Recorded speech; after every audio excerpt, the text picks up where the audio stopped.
Hey y'all, welcome to the Q with Q. It's me, your host, Quentin R. Giles, or Q.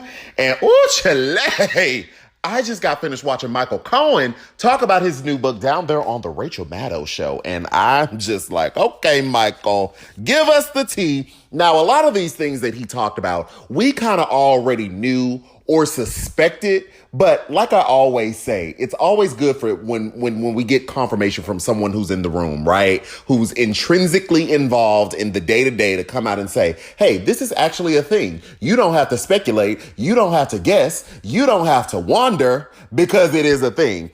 Baby Michael, well, he got down there and started talking about Trump. And one of the biggest things, or actually it was a lot of big things, but one thing that stuck out to me the most was him talking about how Trump really did not want to win the presidency and that his run was really a publicity stunt. Now, we've heard this in several different reports, not as of late in 2020, but I feel like we kind of heard this back in 2017, 2018, but it didn't get much traction. And then there was always some speculation about, is that why Melania didn't, move into the White House right away because they really weren't expecting to win. And we did get some reports about that night of the election, how the room was, I don't want to say quiet, I don't want to misquote, but how everyone in the room in Trump's, victory room was like kind of stunned because they really weren't running to win.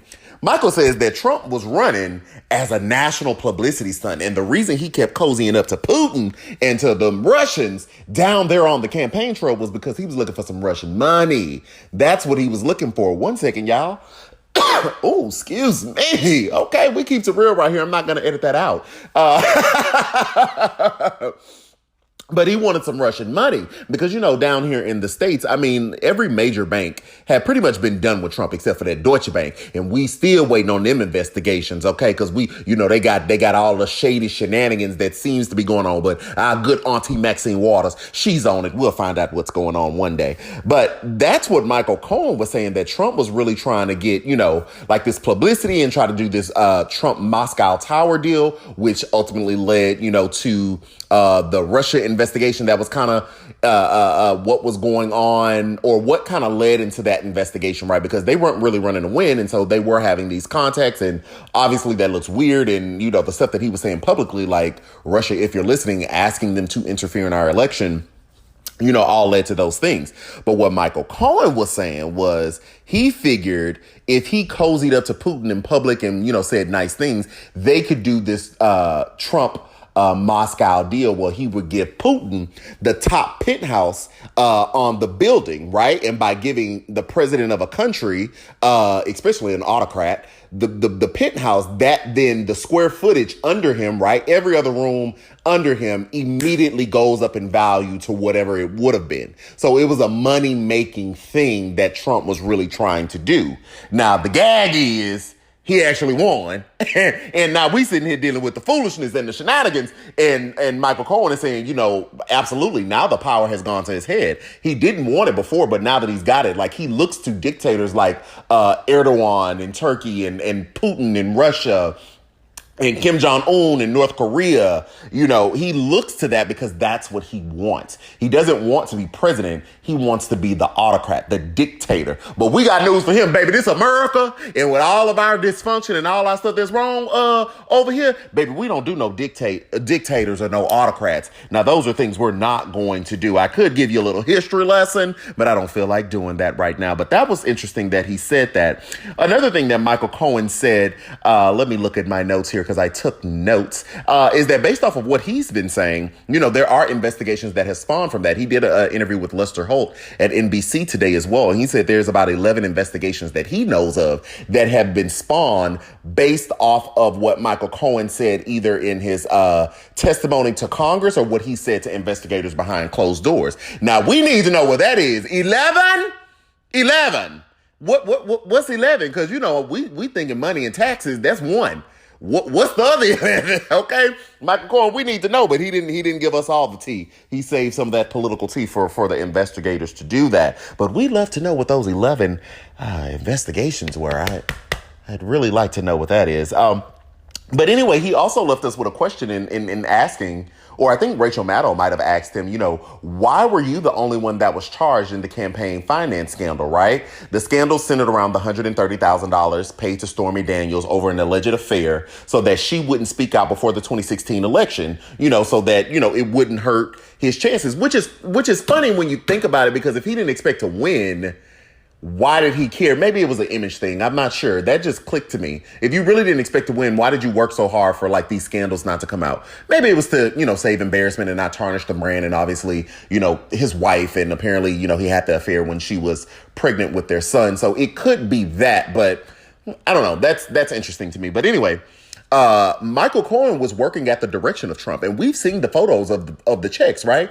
Don Jr. signed the checks, Donald Trump signed the checks, and Alan, I think his name is Alan Weissenberg, who was the accountant over there at Trump and Co., or the Trump organization, was all in the loop. So why was it only Michael Cohen who went down when he was acting at the direction of Donald Trump, who's the one that had the affair? Like, that is something we really haven't re-looped around and really thought about. Like, Michael Cohen could not have committed a campaign finance scheme unbeknownst to Trump, especially when we got his signature and we had that video. So I don't know if that's because the Justice Department is going off of that whole you can't indict a sitting president legal memo within the Justice Department, which I would argue then makes the president, whoever it is, regardless if it's Trump or not, above the law. So then we should probably stop saying nobody is above the law, because if you all are going to follow a legal memo as opposed to the law, right? A legal memo in the Justice Department saying that a sitting president can't be indicted, that's not the law. That's a memo. Anybody can write a memo. Essentially, that person is above the law then, as long as they're in office. So we might need to change how we do that. But we need to reround on that when Joe Biden go ahead and get into office. We need whoever is the head of the DOJ to look into that, because that's actually not fair that Michael Cohen is the only one that went down for an affair that he did not have. Also, Michael Cohen was talking about how Don McGahn, now that was a little shocking to me, how when Don McGahn was the FEC commissioner, actually stopped a FEC complaint that was filed by another presidential, Republican, I believe a Republican presidential candidate. And it's centered around the Trump Foundation, which our good sis, Letitia James, the New York State Attorney General, or I like to call her Tish. Remember, she shut down the foundation, and it was centered around a lot of abuse. But the one main thread that came out of that was they used money from the foundation to buy this massive portrait of Trump. Now, Michael Cohen gives us a little context and color to that. Apparently, this picture was going to be sold at a charity auction or something, and Trump was scared that it wouldn't sell for much. So we've all seen his vanity and his ego. So apparently, he ordered Cohen to tell one of their other friends to buy it, right?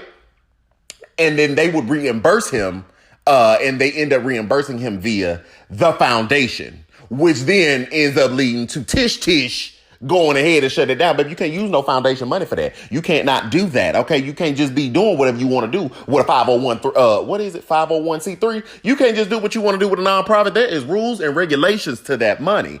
So that was interesting, that whole thing with the foundation and Tish kind of has a through line of Don McGahn in it, which then leads the question to, is that why Don McGahn became the White House counsel? Because he stopped that FEC investigation, or that FEC complaint, when he was the FEC commissioner, and the FEC is supposed to supervise these elections, right? We need somebody in there watching to make sure what's going on. That's that wink, nod, kind of like a Bill Barr writing that unsolicited letter when the Russia investigation was going on about how, it was not that it was corrupt. What did he say? That it was unwarranted and all these things. And then all of a sudden he becomes attorney general. So we didn't really unpack that too much, but that's the question that I have. Is that how he got there? What else did Cohen talk about? Let me look at my notes here, because I wrote notes. Usually I come up off the cuff, off the dome, off the brain, but Baby, I had to write some notes because Michael Cohen had talked for an hour. So what else did Michael Cohen say?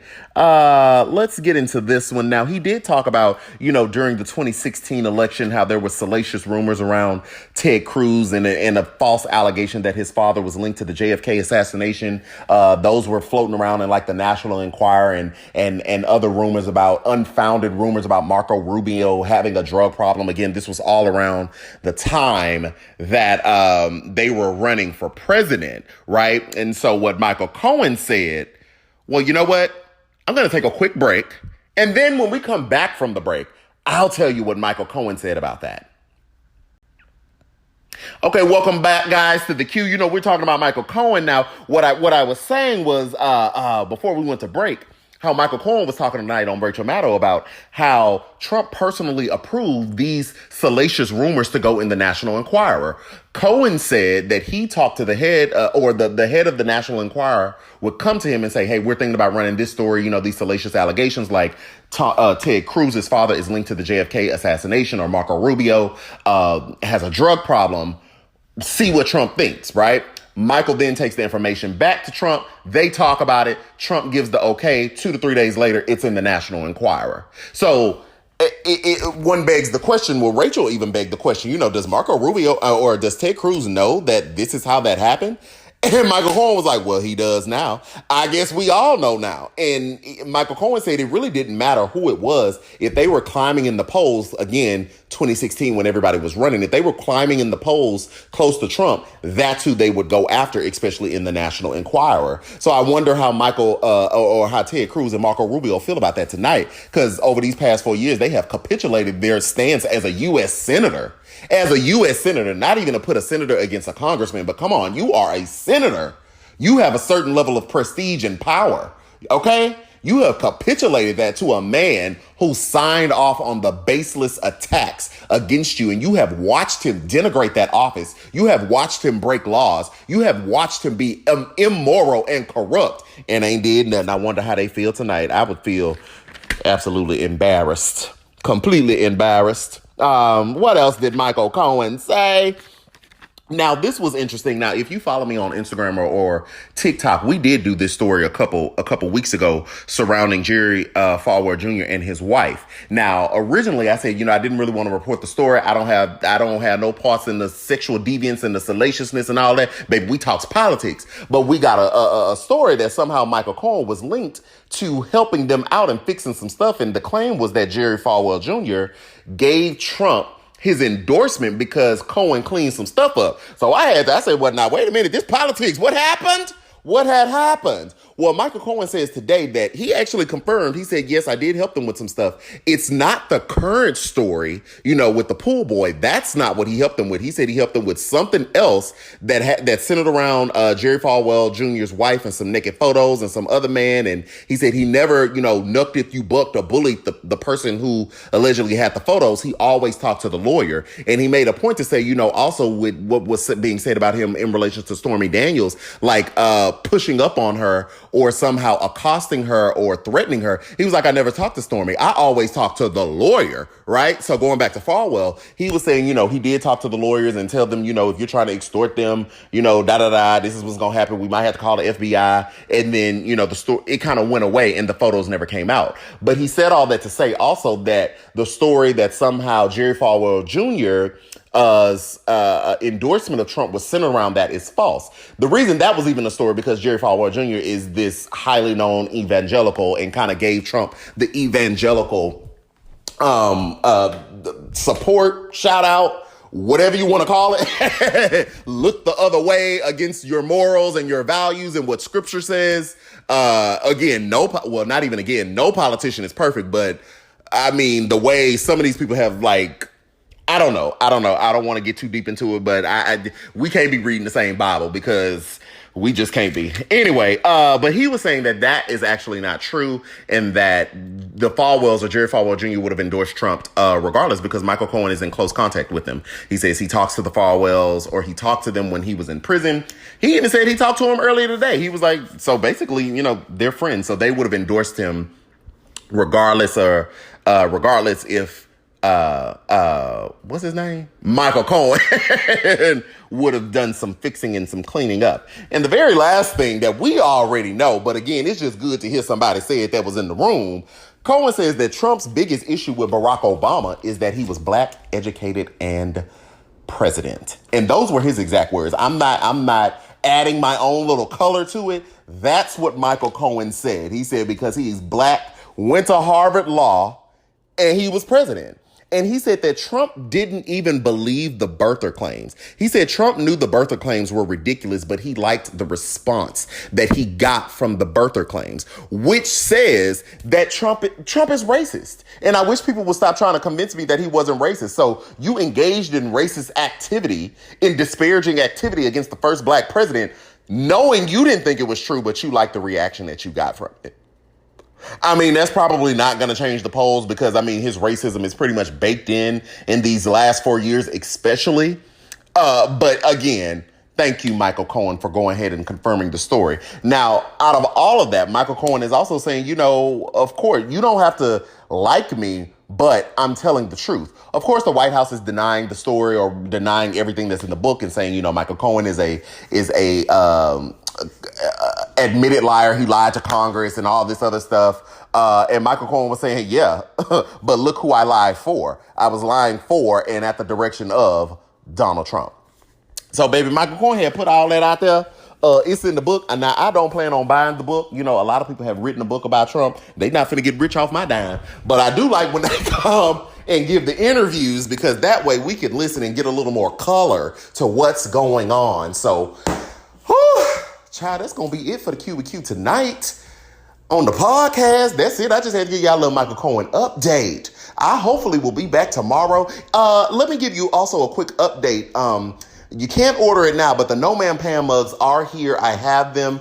Thank you to all 410 of you who ordered the mug. I got 410 mugs in my house right now that I'm looking at. I'm in the process of boxing and shipping them. I went to the USPS today to get some labels.